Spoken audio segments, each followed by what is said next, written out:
এক বছর আগেও কলকাতার মিনি বাংলাদেশ খ্যাত অংশটি ছিল শহরের হোটেল ও বৈদেশিক মুদ্রা ব্যবসার জমজমাট এক জায়গা।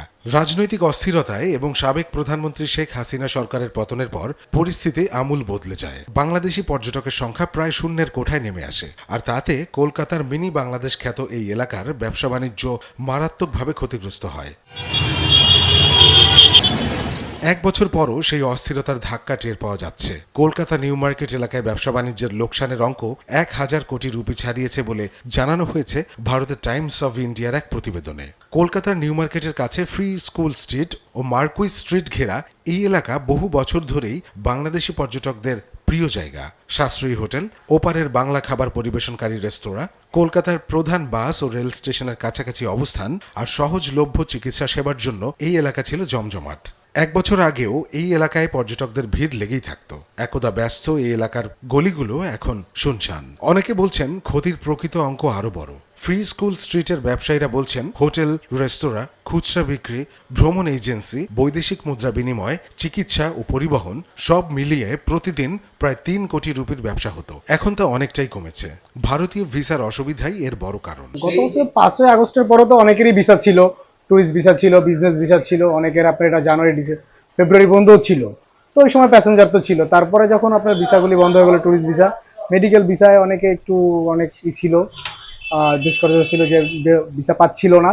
পরে আপনার আস্তে আস্তে এগুলি সরকারের কারণে সব ঠিকঠাক হওয়ার কারণে ভিসাটা অ্যাভেলেবল হচ্ছে এবং প্যাসেঞ্জারও মোটামুটি হচ্ছে। মার্কুইস স্ট্রিটের এক ট্রাভেল কোম্পানির কর্মকর্তা বলেন, এলাকার অনেক ব্যবসা হয় বন্ধ হয়ে গেছে অথবা স্থানীয় ক্রেতাদের উপর নির্ভরশীল হয়ে পড়েছে। এক বছর আগেও একসঙ্গে একাধিক বাসে পর্যটক আসতো। পার্কিং এর জায়গা পাওয়া কঠিন ছিল। এখন দিনের পর দিন চলে যায়, একজন পর্যটকও আসেন না। এই যে বাংলাদেশি যে কম আসছে, একটা বছর হয়ে গেল, একেবারে মানে স্পষ্টভাবে যদি জিজ্ঞেস করি, আপনারা কতটা লসে আছেন?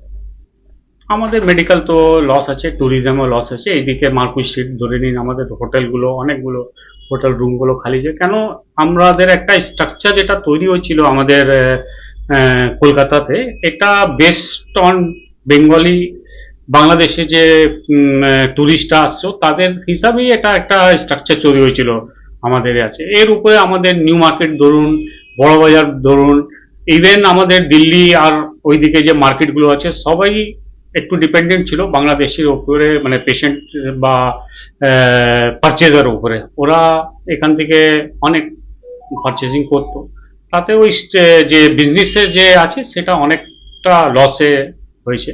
বাংলাদেশি টাকার সঙ্গে যুক্ত বৈদেশিক মুদ্রা বিনিময়ের ব্যবসা কার্যত অচল। মার্কুইস স্ট্রিটের এই ব্যবসা পুরোপুরি বাংলাদেশি পর্যটকদের উপর নির্ভরশীল ছিল।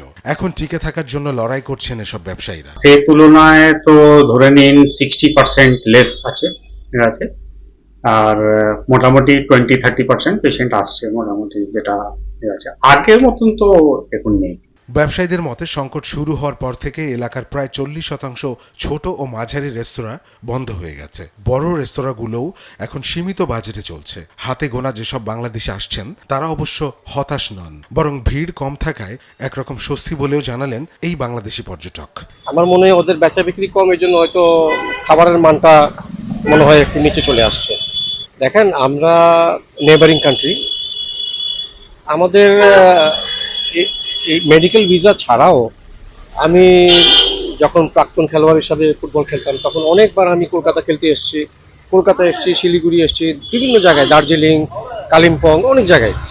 তো আমাদের তারপরে ফ্যামিলি নিয়ে তো প্রায়ই আসতাম বেড়াতে, ছুটি ছাড়া থাকলে চলে আসতাম। তো আমাদের মধ্যে ভ্রাতৃত্বপূর্ণ বন্ধুত্ব তো থাকা উচিত, অবশ্যই উচিত।